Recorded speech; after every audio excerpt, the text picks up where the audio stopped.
ముందుగా అందరికీ నమస్తే, అస్సలాముఅలైకుం, వందనాలు. ముందు అందరి మహిళలందరికీ కూడా మహిళా దినోత్సవ శుభాకాంక్షలు తెలుపుకుంటూ, మహిళలంటే మహారాణులు, మరి ఆది పరాశక్తులు. ప్రతి కుటుంబంలో కూడా మల్టిపుల్ టాస్క్ చేసే మహిళలే రాణిస్తారు, ప్రతి దాంట్లో కూడా రాణిస్తున్నారు కూడా. అయితే జగన్మోహన్ రెడ్డి గారి ప్రభుత్వంలో చిరునవ్వులు చూసాం మహిళలు.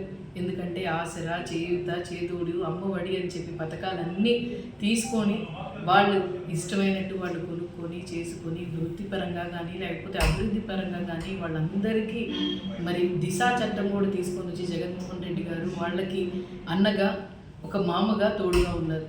కానీ ఈ ప్రభుత్వం వచ్చిన తర్వాత నిజంగానే మహిళలకి రక్షణ లేకుండా పోయింది. ఎక్కడ కూడా చూసినా కూడా మహిళలకి స్వేచ్ఛంగా తిరిగే పరిస్థితిలో ఎక్కడా లేదు.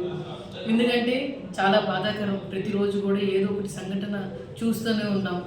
మరి ఈ ప్రభుత్వాన్ని మహిళా దినోత్సవ సందర్భంగా వీళ్ళకి ఒక్కటే మేము కోరుతుంది, రక్షణ ఇవ్వండి.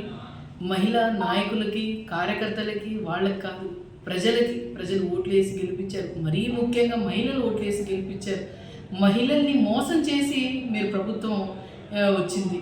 మరి వాళ్ళకైనా మంచి చేయాలని చెప్పి కోరుకుంటూ, మీరు చెప్పిన పథకాలు వాళ్ళని మోసం చేయకండి, వాళ్ళు ఉసురు తీసుకోకండి. ఖచ్చితంగా రానున్న రోజుల్లో వాళ్ళ ఉసురు మీకు తగిలిద్దని చెప్పి తెలియజేస్తూ, మిమ్మల్ని మరి ఇంకా 3 సంవత్సరాలు ఉంది, నడపాల్సిన బాధ్యత మీ మీద ఉంది.